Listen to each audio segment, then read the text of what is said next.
Alors, vous le savez peut-être si vous avez lu le livre, et auquel cas, sinon, vous allez le savoir. Dans Méos, on traite beaucoup les besoins. On traite beaucoup les besoins versus les manques comme matière du changement. Et cela découle de l'approche métaphysique selon laquelle l'âme, les polarités de l'âme finalement correspondent aux besoins humains. Et harmoniser ces besoins, nourrir correctement ces besoins, c'est harmoniser les polarités de l'âme, et c'est donc de là que découle l'évolution de l'âme jusqu'à son retour à la source, son retour au néant.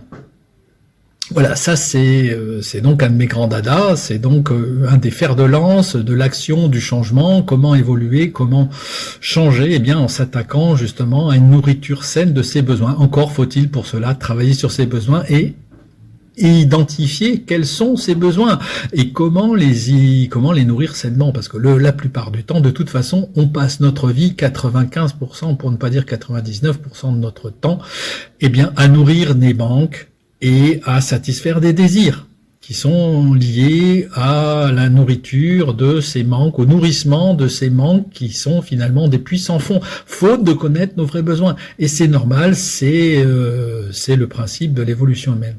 Et je voulais juste préciser une chose à cet effet, c'est que je relisais la vie des maîtres, ce livre qui parle d'une expédition scientifique faite au XIXe siècle, qui a été rencontrée des grands sages à travers l'Asie, etc.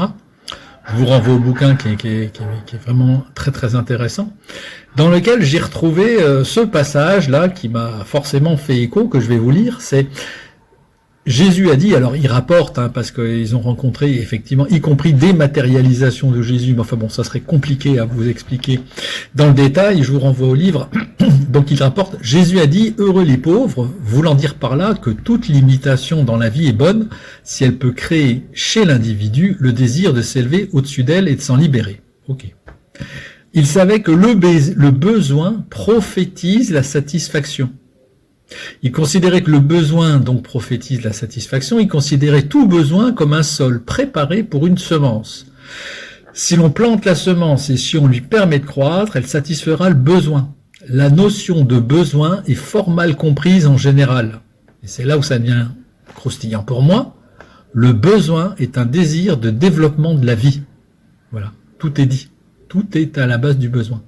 Il ajoute, certains grands éducateurs ont enseigné qu'il fallait arracher du cœur ce désir, mais Jésus a dit, et il recite à nouveau, malheur à vous qui êtes rassasiés, quiconque est rassasié devient stationnaire. Or, pour avoir un contact étendu avec la vie, il faut constamment chercher à l'exprimer clairement.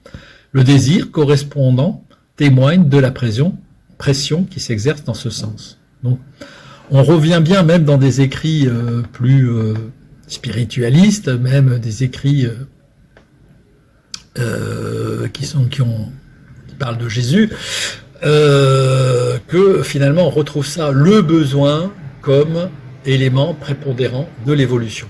Voilà. Bon, c'était un petit aparté, ça va peut-être pas vraiment faire amener de la joie dans les chaumières, mais il me semblait intéressant de vous renvoyer à ce livre, et finalement, moi j'étais assez ravi quand même de découvrir que finalement, sans m'être appuyé sur ces lectures, finalement on se rejoint, quoi. Et c'est là où tu te dis quand même que, bon, tu déconnes pas trop, ça tient à peu près la route de ce que tu dis, Fafa. Voilà. Bon, à très bientôt.